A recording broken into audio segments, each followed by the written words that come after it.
దేవకీ పరమానందం కృష్ణం వందే జగద్గురుం తీర్త్వా మోహార్ణవం హత్వా రాగద్వేషాది రాక్షసాన్ సీతా శాంతి సమాయుక్త ఆత్మా రామో విరాజతే ఆత్మా రామో విరాజతే. ఆత్మస్వరూప బంధుగణం. మనం ఇప్పుడు జ్ఞానయోగం యొక్క సంక్షిప్తంగా చూస్తున్నాం.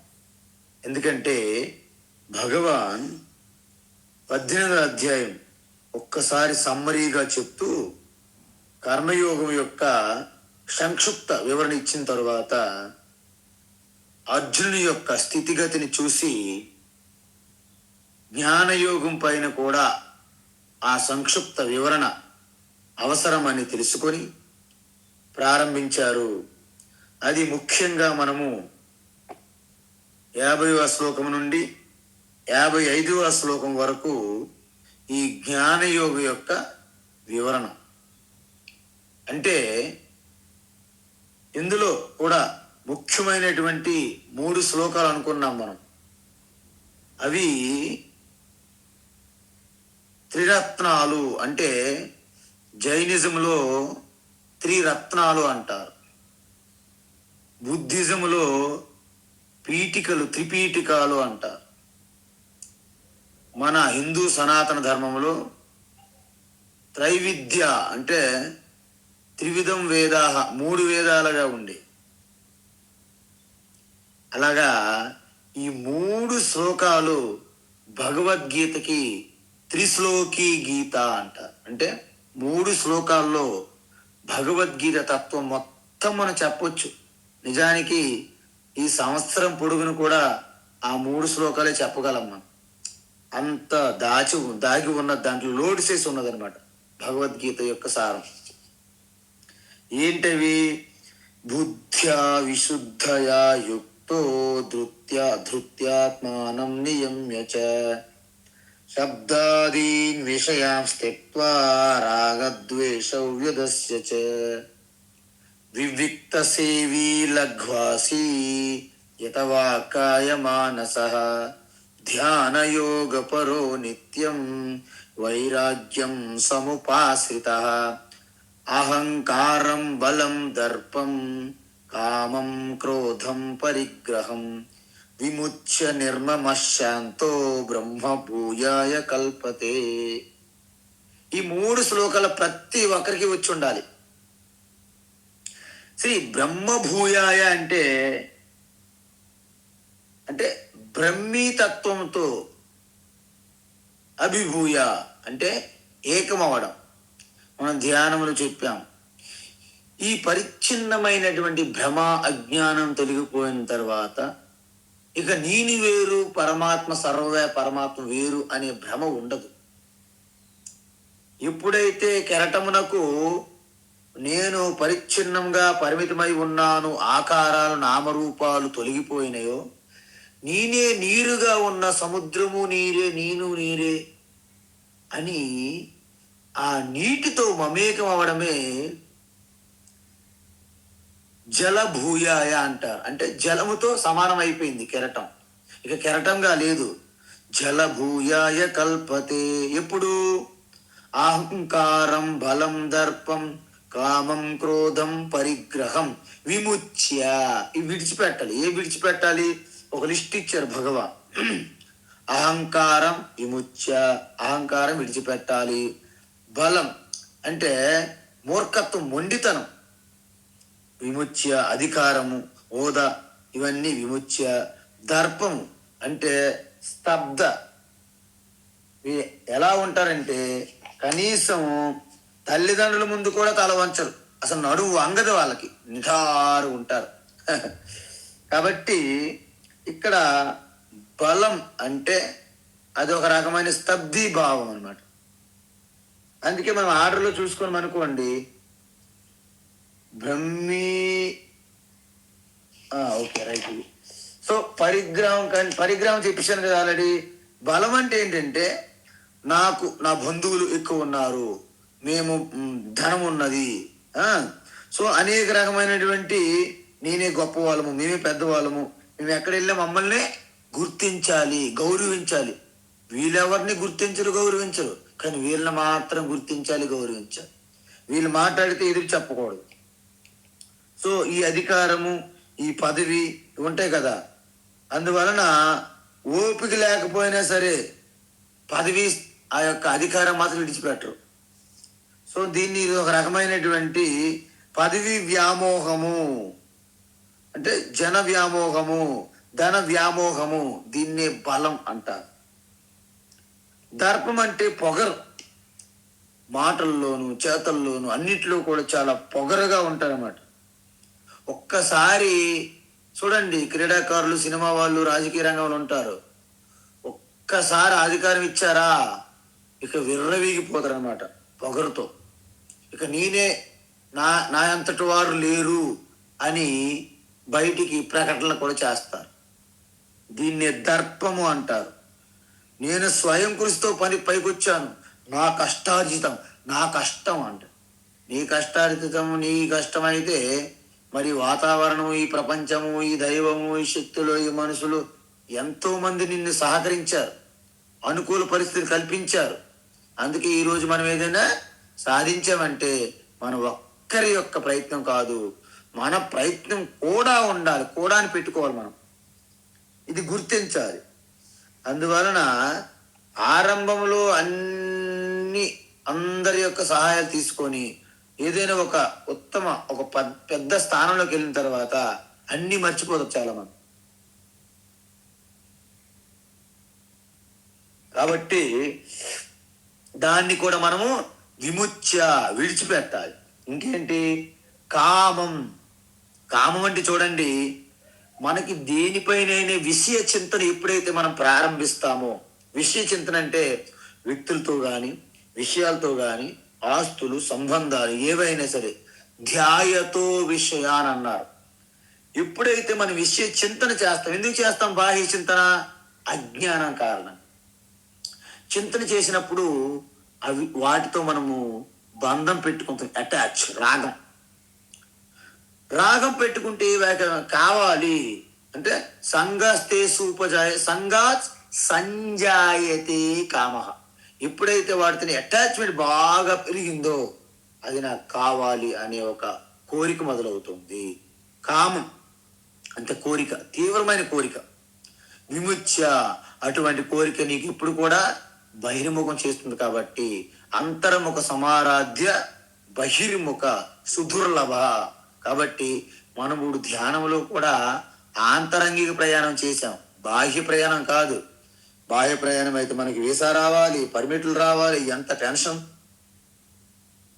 మీ ఆంతరంగిక ప్రయాణంలో మీకేమీ అక్కర్లేదు, మీరే స్వాములు, మీరే మహారాజులు, మహారాణులు.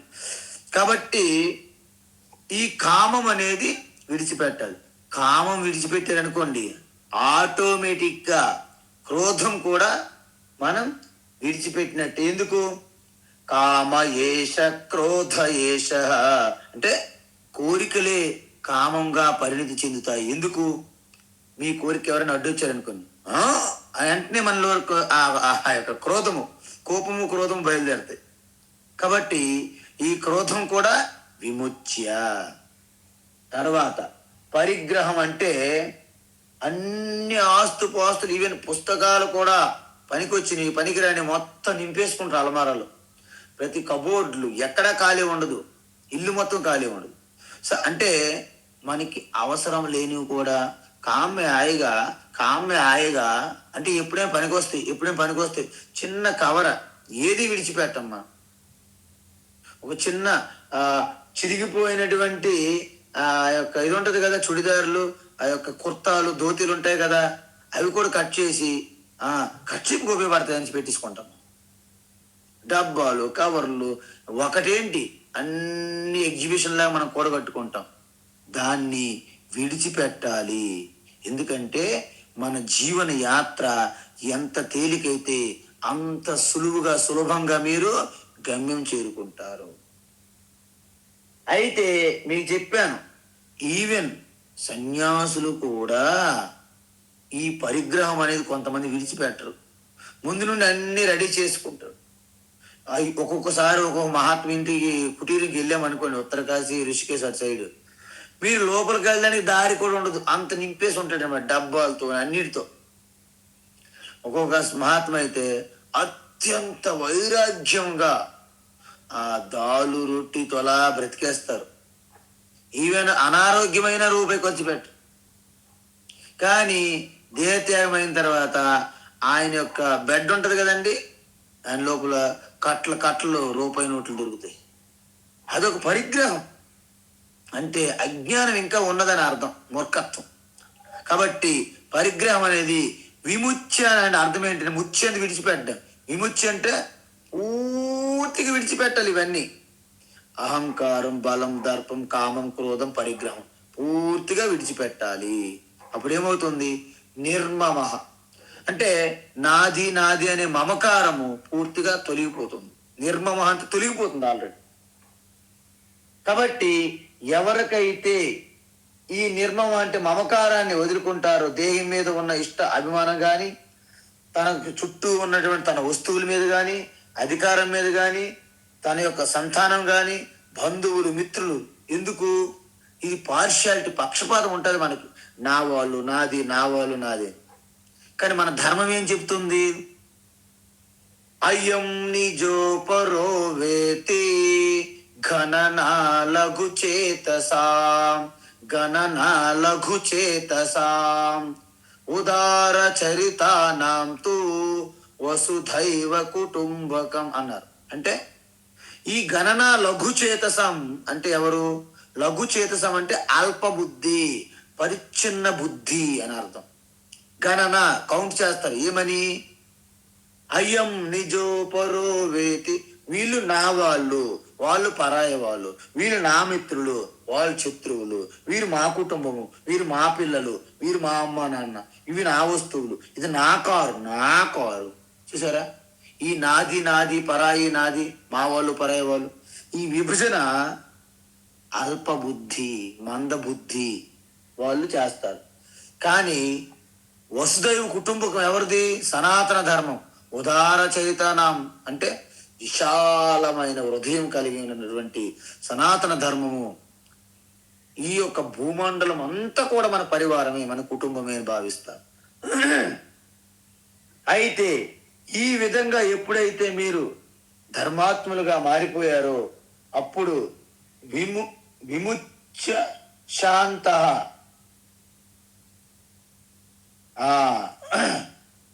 ఇక్కడ శాంత చూడండి, శాంత ఎప్పుడైతే ఈ భ్రమ పోయిందో, ఎప్పుడైతే బాహ్య విషయంలో ఉన్నటువంటి ఆకర్షణ పోతుందో, ఆ బంగారు జింక అనే వ్యామోహం పోయిందో, ఎప్పుడైతే లంకలో మీరు ఒక జైల్లో పడ్డారో, అప్పుడు దాని నుండి బయటపడాలంటే ఒకటే మార్గం, ఆత్మారామని పరితపించాలి, ఆత్మారామని చింతించాలి, ఆత్మారామ కోసం ధ్యానించాలి, ఆత్మారామతో అనుసంధానం కావాలి. అందువలన అన్నిటికీ మనము పరిత్యజ్య విముచ్య అన్నాం కదా. అప్పుడు మీలో ఏం కలిగింది? శాంత అభిభూయాయ అంటే పూర్తిగా మీ మనస్సు, బుద్ధి, అంతఃకరణం అంతా కూడా మీ హృదయంలో అలాగా ఐస్ ముద్ద ఎలాగైతే కరిగిపోతుందో కొంచెం వేడి తగిలితే, ఆ విధంగా ఇవన్నీ విడిచిపెట్టినటువంటి మీ సాధనలో మనస్సు, బుద్ధి కూడా మీ హృదయస్థములో మెల్ట్ అయిపోతుంది, అంటే కరిగిపోతుంది. అక్కడ ఏం మిగిలింది? ఏమీ మిగలదు. నిశ్శబ్దంగా ఉన్న ప్రశాంతం, శాంతం, శివం, సుందరం. అదే సుందరం, అదే సుందరం. కాబట్టి దానికి మనము వందనం. ఎందుకు? ఆ సుందరమే అంటే సుగంధిం పుష్టివర్ధనం అంటే శాంతం అని అర్థం. కాబట్టి అది చందనము, దానికి మన వందనము. అప్పుడే మనకు కలుగుతుంది నందనం. వందనం, చందనం, వందనం, నందనం అంటారు. కాబట్టి మీ హృదయస్థములో మనసు ఎప్పుడైతే పూర్తిగా కరిగిపోయిందో అప్పుడు కేవలము శాంతం. ఎప్పుడైతే సముద్ర గర్భములో కెరటములు, అలలు, బుడగలన్నీ కలిసిపోయినాయో కేవలం శాంతంగా ఉంటుంది. అలజడి, ఘోషలు ఉండవు. ఆ విధంగా శాంత. అప్పుడు బ్రహ్మభూయాయ కల్పతే. అటువంటి వారు తన ఆత్మయే పరమాత్మ బ్రహ్మగా ఉన్నదని తెలుసుకున్న తర్వాత దాన్ని ఐక్యమయ్యేందుకు పూర్తి యోగ్యత పొందినట్లు లెక్క. ఇన్నాళ్ళు మనం ఏమనుకుంటాము? నేను అంటే ఈ అహంకారంగా పరిచ్ఛిన్నమైన పరిమితమైనటువంటి, నాకు ఒక ఇల్లు ఉన్నది, నా కారు ఉన్నది, ఆ ఇంటికే నేను పరిమితము, ఆ కుర్చీకే నేను పరిమితమైన భావన ఉండేది. ఇప్పుడు ఈ కార్యకరణ సంఘాతం కొన్నాళ్ళు ఏమనుకుంటారు? ఈ శరీరము, ఇంద్రియాలు, మనసు, బుద్ధి, దీని కార్యకరణ సంఘాతం అంటారు. కానీ నేను ఈ కార్యకరణ సంఘాతం కాదు, దీనికి కూడా చైతన్యం అందిస్తున్నటువంటి శుద్ధ చైతన్య ఆత్మను తెలుసుకుంటారు. తెలుసుకోవడం వలన మీకు ఎటువంటి పరిమితులు మరి ఉండవు, కండిషన్స్ మరి ఉండవు. యువర్ అన్కండిషనల్లీ ఇన్ఫినిటీ అవేర్నెస్ అంటారు. అంటే ముందు శరీరానికే పరిమితమై ఉన్న నేను ఇప్పుడు ఏం తెలుసుకున్నాను? నేను శరీరానికి పరిమితం కాదు, శరీరంలో ఒక భాగం కాదు, శరీరం యొక్క గుణం కాదు, శరీరం నుండి ఉత్పత్తి అయిన పుట్టింది కూడా కాదు. నేను స్వతంత్రం, ఇండిపెండెంట్. నేను శరీరం అంతటా వ్యాపించి ఉన్నాను, శరీరానికి ప్రకాశింపజేస్తున్నాను, అంటే చేతనాన్ని అందిస్తున్నాను. నేను శరీరం యొక్క హద్దులకి పరిమితం కాను. ఎందుకు? బల్బు యొక్క హద్దులకి కరెంట్ పరిమితం కాదండి. ఆ విధంగా శరీరం యొక్క హద్దులకి ఆత్మ, పరమాత్మ, బ్రహ్మ పరిమితం కాదు. నేను శరీరం నాశనం అయిపోయినా కూడా నేను మిగిలే ఉంటాను. అంటే బల్బు పగిలిపోయిన తర్వాత కూడా కరెంటు మిగిలే ఉన్నట్లుగా నేను శరీరం పడిపోయినా నేను మిగిలే ఉంటాను. మరి అలాంటప్పుడు వాళ్ళు చనిపోయారని ఎందుకండి సంవత్సరాల కొలత మనం బాధపడతాం? అంటే మన స్వరూపం మీద పూర్తిగా మనము తాదాత్మ్యం అవ్వట్లేదనమాట. వింటున్నాం అంతే, జస్ట్ తెలుసుకుంటున్నాం, కానీ దాన్ని మనలో జీర్ణం అవడం లేదు ఆ తత్వం. అందువలన మరి శరీరం లేకపోయినా నేను ఉంటాను కదా. మరి నాకు తెలియడం లేదు స్వామీజీ, బల్బు లేకపోతే అక్కడ వెలుతురు ఎలా వస్తుంది కరెంట్ ఉన్నప్పటికీ? అదేవిధంగా మీరు ఉన్నారు ఆత్మ, కానీ ఏదైనా ఒక ఉపాధి ఉండాలి ప్రకటన అవ్వాలంటే. ఇది నేను చాలాసార్లు చెప్పాను, అందుకే స్పీడ్గా చెప్పేస్తున్నట్టు అనిపిస్తుంది మీకు. భూయాయ అంటే ఆ బ్రహ్మ భావన, అంటే బ్రహ్మ భూయాయ అంటే ఐక్యం, బ్రహ్మ ఐక్యం, అహం బ్రహ్మాస్మి, ఇది బ్రహ్మ భూయాయ. ఇప్పుడు ఏమంటున్నారు భగవాను? బ్రహ్మభూత ప్రసన్నాత్మా, బ్రహ్మభూత ప్రసన్నాత్మా, చెప్పండి. బ్రహ్మభూత ప్రసన్నాత్మా నా శోచతి న కాంక్షతి, న శోచతి న కాంక్షతి, న శోచతి న కాంక్షతి, సమః సర్వేషు భూతేషు, సమః సర్వేషు భూతేషు, సమః సర్వేషు భూతేషు, మద్భక్తిం లభతే పరాం, మద్భక్తిం లభతే పరాం, మద్భక్తిం లభతే పరాం. బ్రహ్మభూత ప్రసన్నాత్మా న శోచతి న కాంక్షతి. బ్రహ్మభూతః ప్రసన్నాత్మా న శోచతి న కాంక్షతి. బ్రహ్మభూతః ప్రసన్నాత్మా న శోచతి న కాంక్షతి. సమః సర్వేషు భూతేషు మద్భక్తిం లభతే పరాం. సమః సర్వేషు భూతేషు మద్భక్తిం లభతే పరాం. సమః సర్వేషు భూతేషు మద్భక్తిం లభతే పరాం. ఆ ఇప్పుడు చూడండి, ఇన్నాళ్ళు భక్తి చేసేవాళ్ళు ఎలాగా? ఆర్త భక్త. ఏదైనా ఆపదలో ఉంటే ఇక మన వల్ల కానప్పుడు కృష్ణ గోవింద పాయమా పాయమా అంటారు.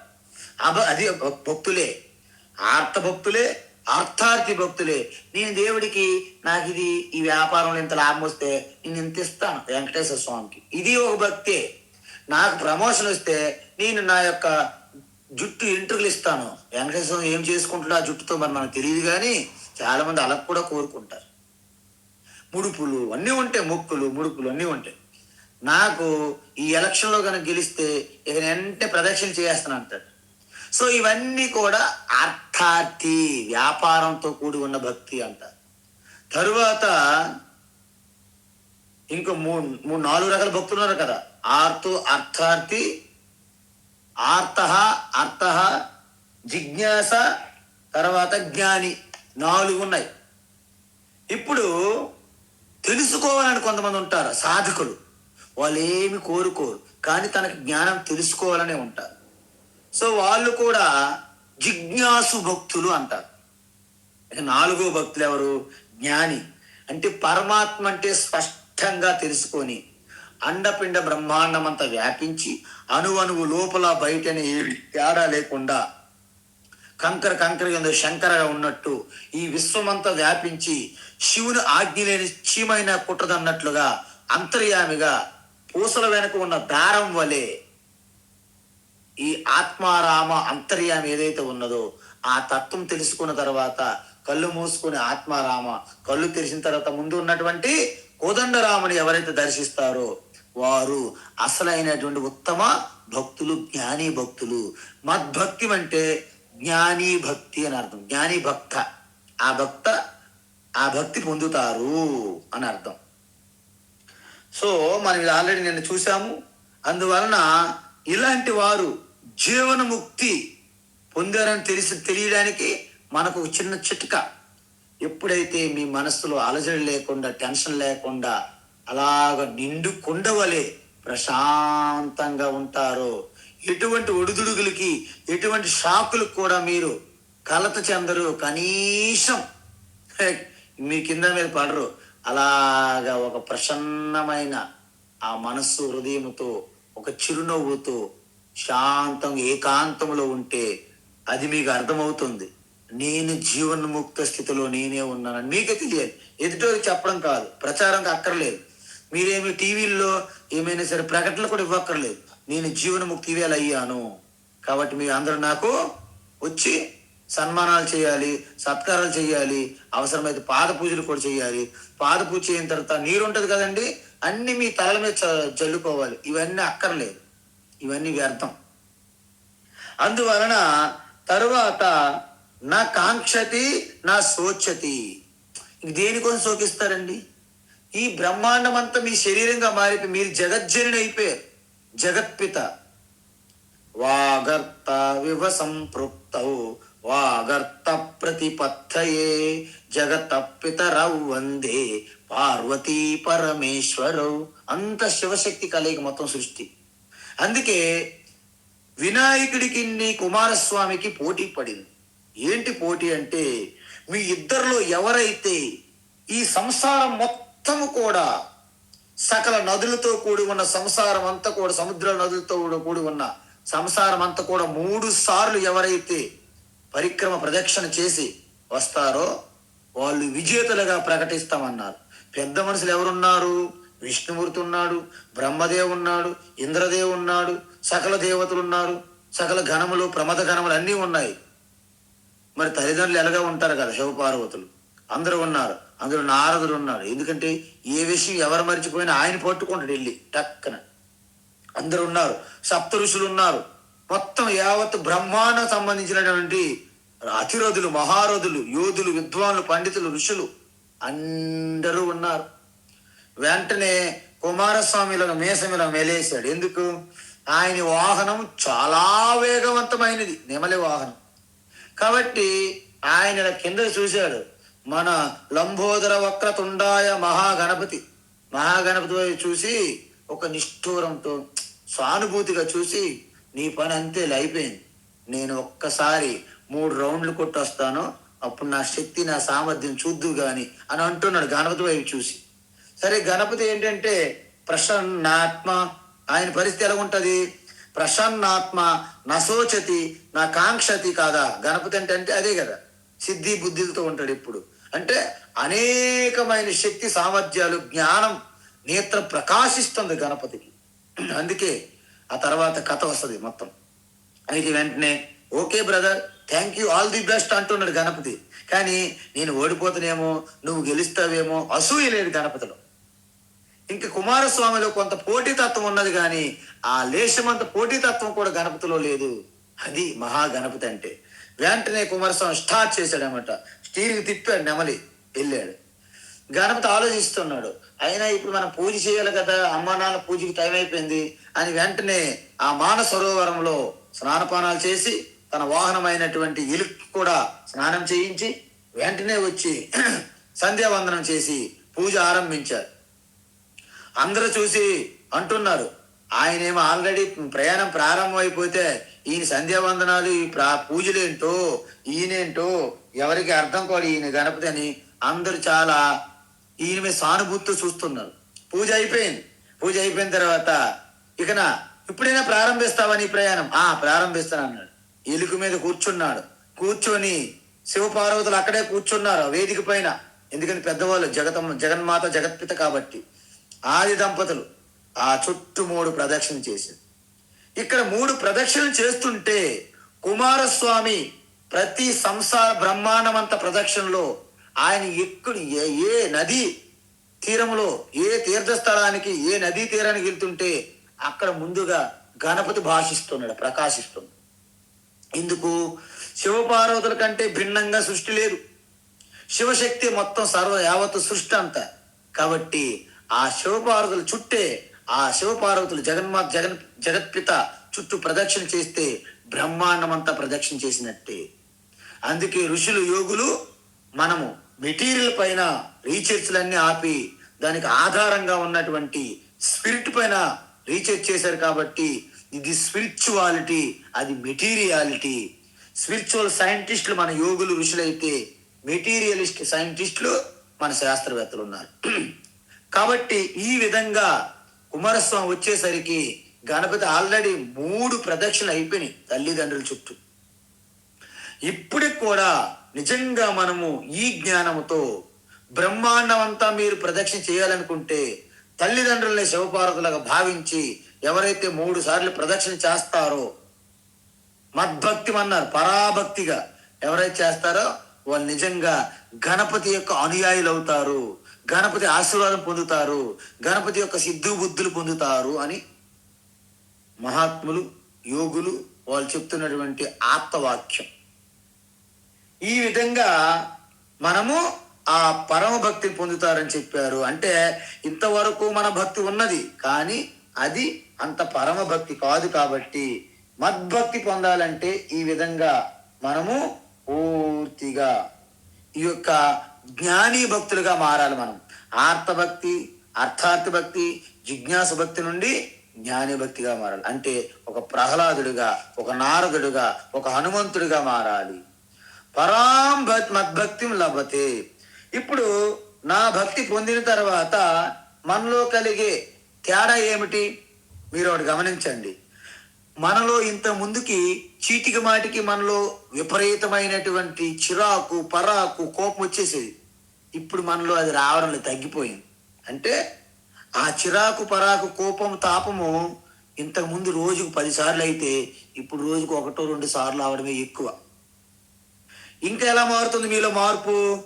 ఆ వచ్చిన చిరాకు పరాకు కోపం అనేది భయంకరమైన కోపము. ఆ ఇంట్లో ఉన్న వస్తువులన్నీ ఈదులోకి విసిరేయడము, మన చేతిలో ఏది ఉంటే దాంతో కొట్టేయడం చేసేవాళ్ళం ఇంతకుముందు. ఇప్పుడు అలా లేదు. దాని తీవ్రత బాగా తగ్గిపోయి కూరలు పీకిన పాము వలె. ఇంతకు ముందు మనము ఆ కోపము ఆ యొక్క దుఃఖములోకి వెళ్ళిన తర్వాత వెనుకకు రావడం చాలా టైం పట్టేది. చూడండి, మన కళ్ళ ముందు ఎవరైనా సరే దేహత్యాగం చేస్తే మనము ఆ విషాదం నుండి వెనక్కి రావడం ఎంతో టైం పడుతుంది. కానీ ఇప్పుడు మీకు అంత టైం పట్టదు. అతి తొందరలోనే సత్యాన్ని తెలుసుకున్నారు కాబట్టి ప్రతి ఒక్క ఉపాధి శరీరము ప్రారంధ కర్మతో ముడిపడి ఉంటది కాబట్టి దాన్ని ఎవరూ ఆపలేరు. కానీ మనం చేయవలసినటువంటి సహాయము, మనం చేయని చర్యలు చేస్తాం. అంత మాత్రం మిగిలిపోదు ఏ శరీరము. అది మన భ్రమ. ప్రారంభం అయిపోయిన తర్వాత సాక్షాత్ బ్రహ్మదేవుడు ఆపలేడు అంటారు శరీరాన్ని. మనం ఏం ఆపుతాం? కాబట్టి ఇంతకుముందు చూడండి, అర్జునుడికి తన చేతిలో గాంధీవం జారిపోయింది, ముఖం పెడసగట్టింది, మొత్తం ముఖం నాలుగంత పెడసగట్టింది, అంత ఒళ్ళంతా డ్రై అయిపోయి ఆ యొక్క షివరింగ్ వణుకుతున్నాడు. కానీ ఇప్పుడు చూడండి, వెంటనే భగవాన్ చెప్పిన జ్ఞానం గుర్తు చేసుకొని నిలబడగలిగారు. అందువలన ఇంకేమంటున్నారు భగవాన్? భక్త్యా మామభిజానాతి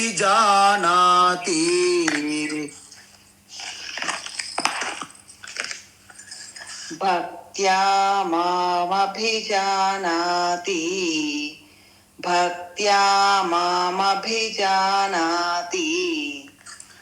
యావాన్యశ్చాస్మి తత్వతః యావాన్యశ్చాస్మి తత్వతః యావాన్యశ్చాస్మి తత్వతః తతో మాం తత్వతో జ్ఞాత్వా తతో మాం తత్వతో జ్ఞాత్వా తతో మాం తత్వతో జ్ఞాత్వా విశతే తదనంతరం విశతే తదనంతరం విశతే తదనంతరం భక్త్యా మామభిజానాతి యావాన్యశ్చాస్మి తత్వతః భక్త్యా మామభిజానాతి యావాన్యశ్చాస్మి తత్వతః భక్త్యా మామభిజానాతి యావాన్యశ్చాస్మి తత్వతః తతో మాం తత్వతో జ్ఞాత్వా విశతే తదనంతరం తతో మాం తత్వతో జ్ఞాత్వా విశతే తదనంతరం తతో మాం తత్వతో జ్ఞాత్వా విశతే తదనంతరం. ఇప్పుడు ఈ జ్ఞాన యోగాన్ని సమాప్తం చేస్తున్నారు సంక్షిప్తంగా. అంటే మనం ఏం చెప్పాము?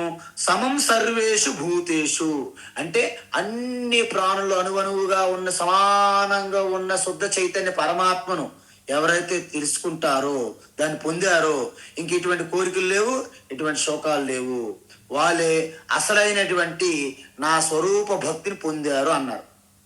అయితే భక్త్య త్రూ అలాంటి పరాభక్తి ద్వారా, అంటే భక్తి అంటే పరాభక్తితో, మీకు అపరభక్తి పరాభక్తి అంటారు.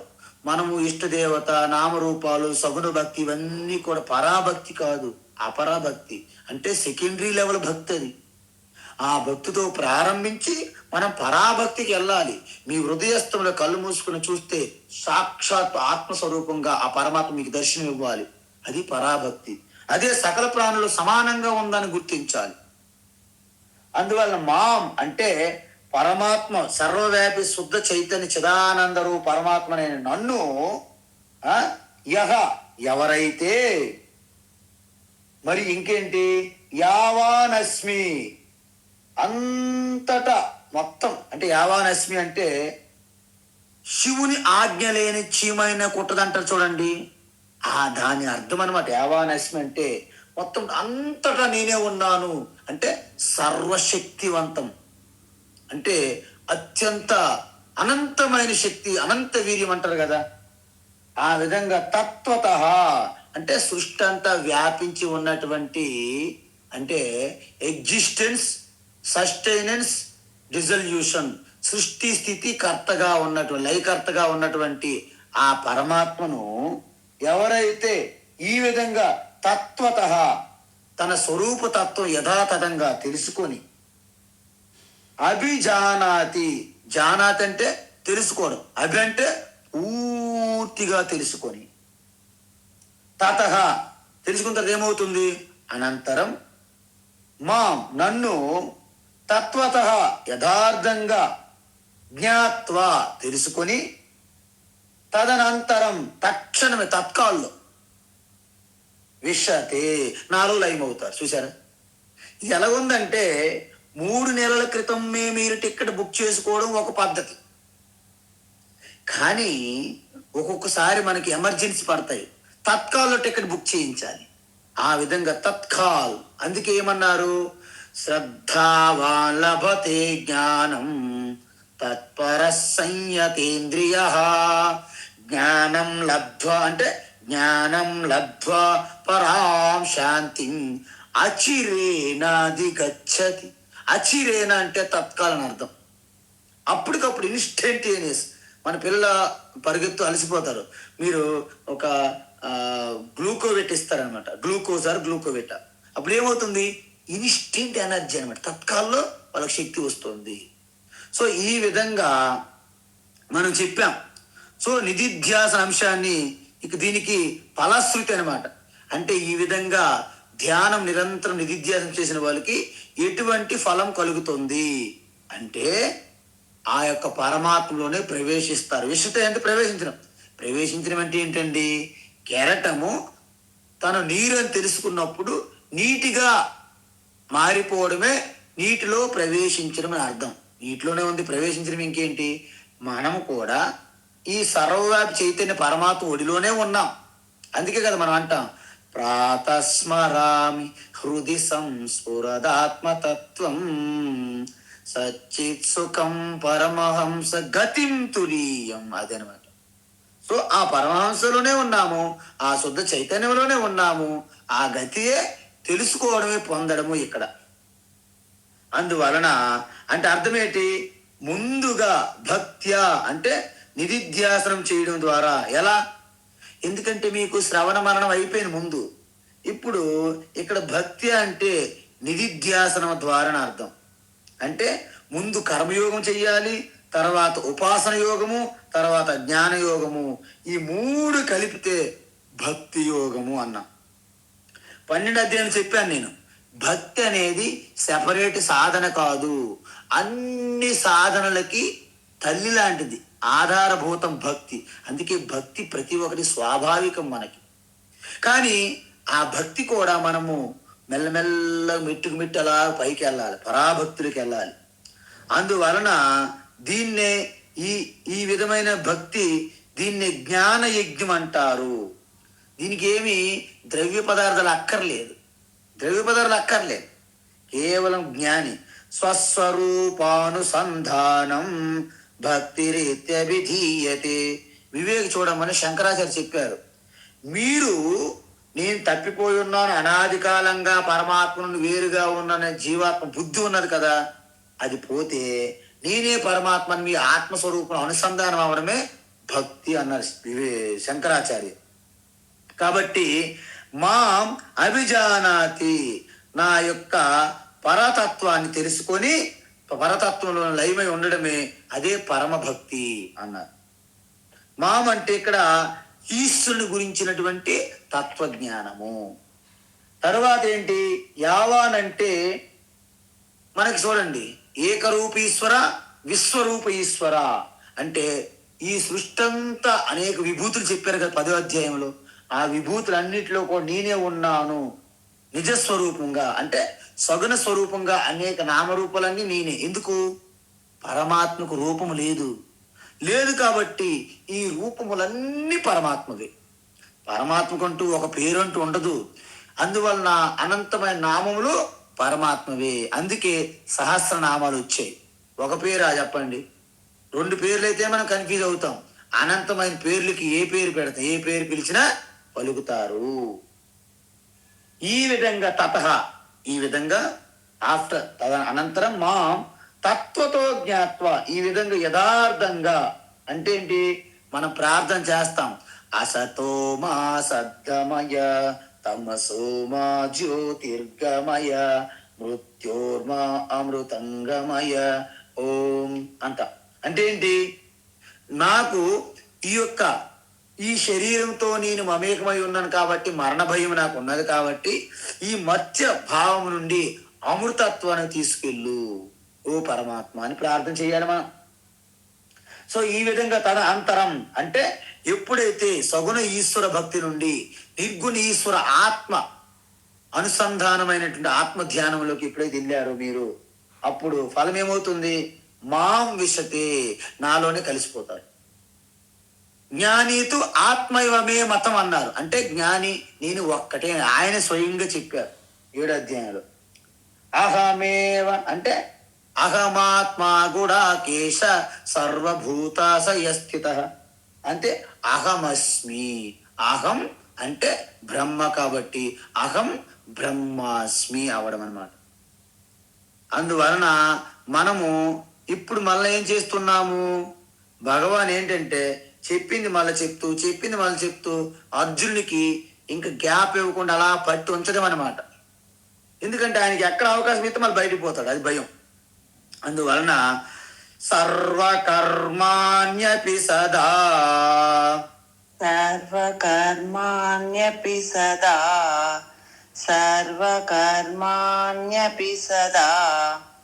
కుర్వాణో మద్వ్యపాశ్రయః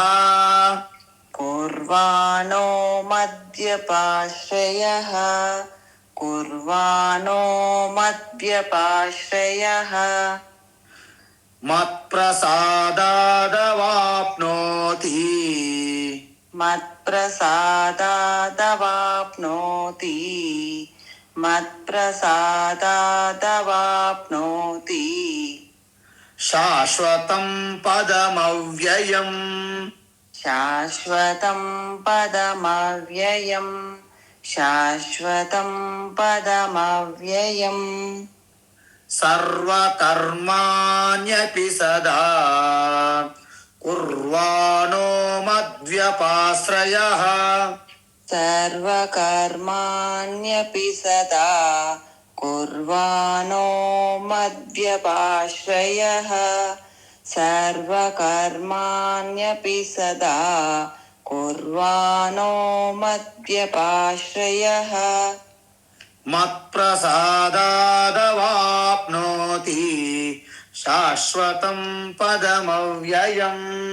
మత్ప్రసాదాదవాప్నోతి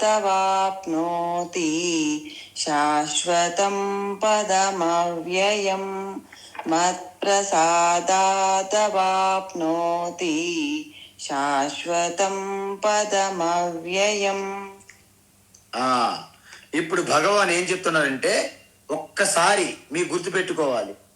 ఇప్పుడు ఆ కర్మయోగం చెప్పేశారు, తర్వాత జ్ఞానయోగం చెప్పారు.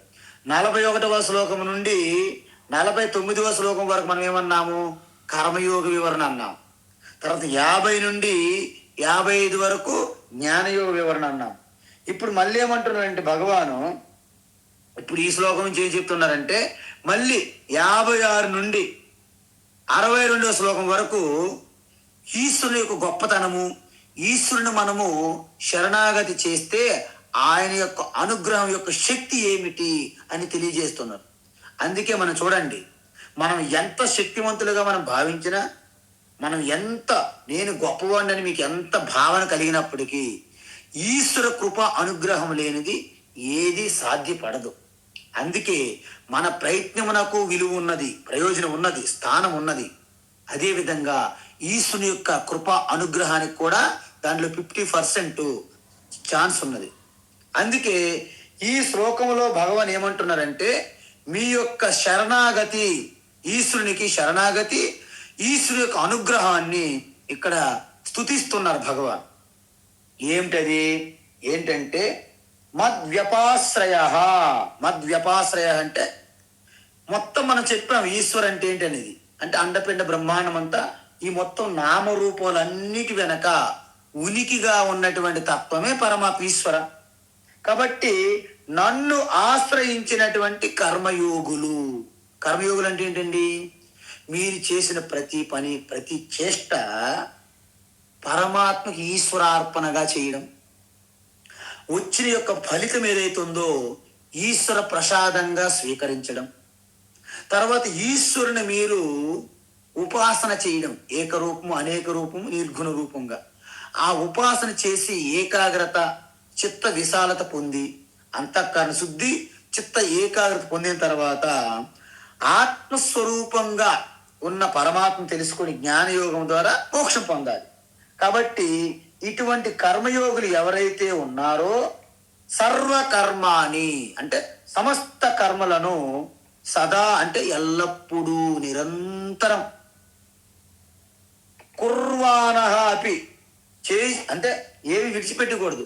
నేను గీత చదువుతాను కాబట్టి ఇక నేనేం కర్మలు చేయను అనకూడదు.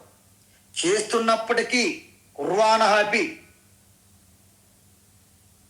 మత్ప్రసాదాత్. సుజరా, మత్ప్రసాద్ అంటే నా ప్రసాదం వలన. అంటే ఏంటి? నా అనుగ్రహం వలన, నా కృప వలన. ఏంటి? శాశ్వతం అంటే ఇక సనాతనం, పురాతనము, శాశ్వతం అంటే ఎప్పుడూ తరిగేది కాదు, పోయేది కాదు, శాశ్వతం, పర్మనెంట్.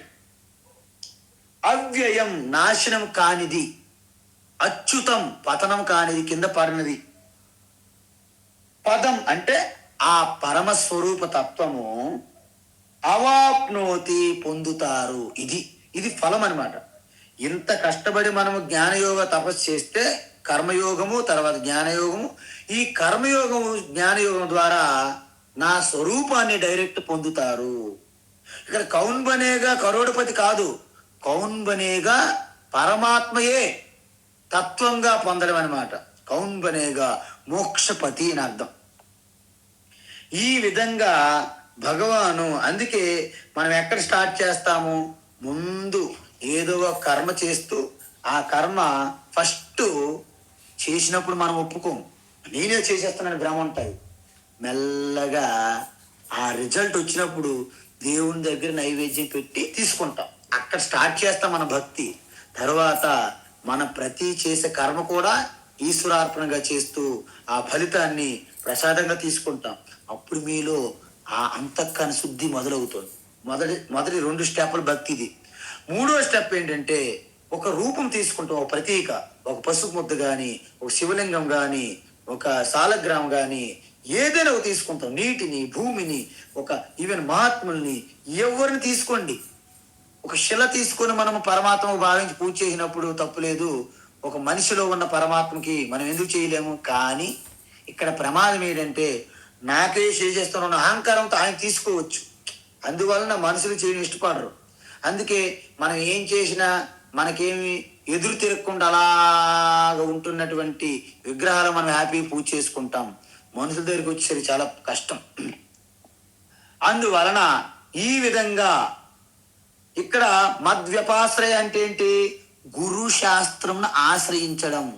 ఎందుకు? మీకు ముందే చెప్పా, ఈశ్వరు ఎప్పుడు జ్ఞానం ఇవ్వడు మీకు. ఈశ్వర గురువుని, శాస్త్రాన్ని మీకు అందిస్తాడు. తద్వారా మీరు జ్ఞానాన్ని తెలుసుకోవాల్సి ఉంటుంది. ఎలా? సర్వకర్మాణ్యపి సదా కుర్వాణః. నిరంతరం అన్ని కర్మలు చేస్తూనే కర్మయోగం ద్వారా అంతఃకరణ శుద్ధి, ఉపాసన యోగం ద్వారా ఏకాగ్రత, చిత్త విశాలత, జ్ఞాన యోగం ద్వారా జ్ఞాననిష్ట, ఆత్మస్వరూప తత్వం తెలుసుకోవాలి. అందుకే మత్ప్రసాదాత్ అవాప్నోతి. నా అనుగ్రహం వలన వారు పొందుతారు. ఏం పొందుతారు? శాశ్వతం పదం అవాప్నోతి. పరమ శాంతమైనటువంటి నా యొక్క స్వరూపమే వాళ్ళు అయిపోతారు. ఎందుకు? వాళ్ళు నేను వేరుగా ఉన్నాను అనే భ్రమ పోతుంది. కెరటం వేరు సముద్రం నీరు వేరు అనే భ్రమ పోతుంది. ఆభరణం వేరు బంగారం వేరు అనే భ్రమ పోతుంది. ఈ యొక్క చెక్క వేరు ఫర్నిచర్ వేరు అనే భ్రమ పోతుంది. కాబట్టి ఈ విధంగా జీవాత్మను పరమాత్మను మొదట అనుకుంటాం. మొత్తం ఈ సృష్టి అంతా నారాయణ, నేను దాంట్లో చిన్న అంశ, అలా ఉండదు. సముద్రం సాగరం అంతా నారాయణ, నేను దాంట్లో చిన్న కెరటం, అలా ఉండదు. నీరుగా తెలుసుకుంటే సముద్ర స్వరూపంగా ఎలా మారిపోతారు, బంగారం తెలుసుకుంటే స్వర్ణమయంగా ఎలా మారిపోతారు, చెక్కగా తెలుసుకుంటే ఈ యొక్క చెక్కమయంగా ఎలా మారిపోతారు, చైతన్య స్వరూపంగా మీరు తెలుసుకుంటే పరమాత్మగా మారిపోతారు. ఇది చెప్పారనమాట. సో దీన్ని ఇంకా కొనసాగిస్తున్నారు. కొనసాగిస్తున్న తర్వాత శ్లోకం చూద్దాం. చేతసా సర్వకర్మాణి, చేతసా సర్వకర్మాణి, చేతసా సర్వకర్మాణి, మయి సన్యస్య మత్పరః, మయి సన్యస్య మత్పరః, మయి సన్యస్య మత్పరః, బుద్ధియోగముపాశ్రిత్య, బుద్ధియోగముపాశ్రిత్య, బుద్ధియోగముపాశ్రిత్య, మచ్చిత్తః సతతం భవ, మచ్చిత్తః సతతం భవ, మచ్చిత్తః సతతం భవ,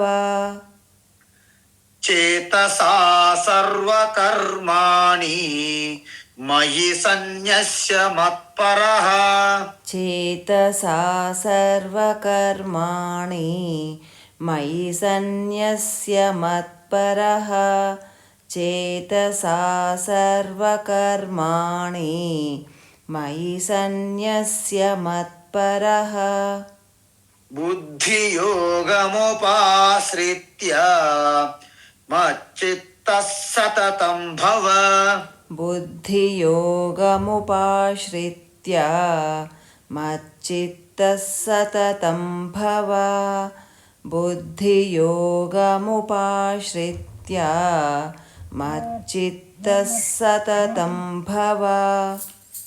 అద్భుతం. నిజానికి ఈ శ్లోకం ఆల్రెడీ మనము 3వ అధ్యాయంలోను అదేవిధంగా 10వ అధ్యాయంలో చూసాం.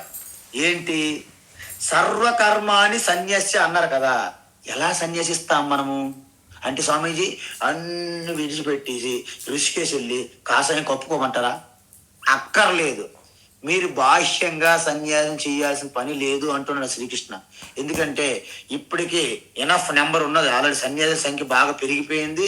మీరు వస్తే మరింత ఎక్కువైపోయి భిక్ష దొరికే అవకాశాలు కష్టం. కాబట్టి మీరు రావద్దు అంటున్నాడు ఆయన. కాషన్ గమనిక హెచ్చరిక చేస్తున్నారు. You should not become physical సన్యాసి. మరి ఏంటి, చేతసా త్రూ మనస్సు ద్వారా అన్నిటి మీద ఉన్నటువంటి అటాచ్మెంట్, ఈ అటాచ్మెంట్ ఉన్న మమకారం, దాన్ని సర్వకర్మాని త్రూ చేతస మనస్సు ద్వారా మయి నాకు సన్యాసి అర్పించు అంటున్నారు.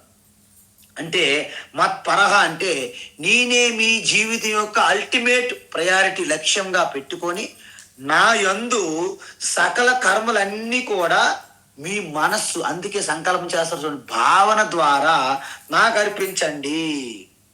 అప్పుడేమవుతుంది, మత్ ప్రసాదాత్ అంటే అప్పుడేమవుతుంది, బుద్ధి యోగం ఉపాసిత్య. అప్పుడు భగవాన్ ఏం చేస్తారు, దదామి బుద్ధి యోగం తం. చూసారా 10వ అధ్యాయంలో. అంటే అప్పుడు మీకు బుద్ధి యోగం ఇస్తారు. బుద్ధి యోగం అంటే అంతఃకరణ శుద్ధి, అంటే కర్మయోగంకి బుద్ధి యోగం అంటారు. ఆ కర్మయోగాన్ని ఆశ్రయించి మచ్చిత్త సతతం భవ, మచ్చిత్త మద్గత ప్రాణ బోధయంత పరస్పరం కథయంత చ మాం నిత్యం తుష్యంతి చరమంతి చ తేషాం సతతయుక్తానాం భజతాం ప్రీతిపూర్వకం దదామి బుద్ధి యోగం తం ఏన మాముపయాంతి తే. అక్కడ అన్నారు కదా, అదే ఇక్కడ వచ్చింది. మీరు చాలా గమనించాలి. గీత అందువలన ఈ విధంగా బుద్ధి యోగము అంటే కర్మయోగము, ఉపాసన యోగము, జ్ఞానయోగం ఇలా నిరంతరం స్టెప్ బై స్టెప్ ఆశ్రయించి మచ్చిత్త సతతం భవ, నిరంతరము నాలోనే నిరంతరం ఉండు అంటే వేరే చింతన బాహ్యంగా వెళ్ళొద్దు అని అర్థం. కాబట్టి ఇక్కడ మనం ఏం చూసాము, 12వ అధ్యాయం చూసాం. మచ్చిత్త అంటే అసలైనటువంటి భక్తి ఏమని చెప్పాం మనము అంటే మయ్యేవ మన ఆదత్స్వ మయి బుద్ధిం నివేశయ నివసిష్యసి మయ్యేవ అత ఊర్ధం న సంశయ అన్నారు. అందువలన ఇక్కడ కూడా మచ్చిత్త మద్గత ప్రాణ బోధయంత పరస్పరం అనగా చెప్పినట్టు మచ్చిత్త భవ అంటే నిరంతరము నాలోనే ఉండు అని అర్థం. సతతం అంటే నిరంతరం. ఎందుకు ఇక నీ ప్రతీది కూడా అసలు అడుగు తీసి అడుగేసిన, ఇలాగ మాట్లాడినా, ఇలాగ ఆలోచన చేసినా దాని వెనక ఉన్నది ఒకే పరమాత్మ. ఆ ఎరుకు మీలో ఉంటే మీరే మహర్షులు, మీరే బ్రహ్మర్షులు, మీరే యోగులు, మీరే మహాయోగులు అన్నట్టు లెక్క. ఇంకేం లేదు మీకంటే భిన్నంగా. సో ఈ విధంగా భగవంతునికి మనము ఎలా ఆశ్రయించాలి, ఆశ్రయిస్తే కలిగే గొప్పతనం ఏంటి, దాని ద్వారా ఆయన అనుగ్రహం యొక్క శక్తి ఎలా ఉంటుందని ఈ శ్లోకాల్లో మనకి స్పష్టంగా తెలుస్తుంది. కాబట్టి తర్వాత రేపటి క్లాసులో దీన్ని మనము పూర్తి చేద్దాం. హరి ఓం తత్సత్. సర్వం శ్రీకృష్ణార్పణమస్తు.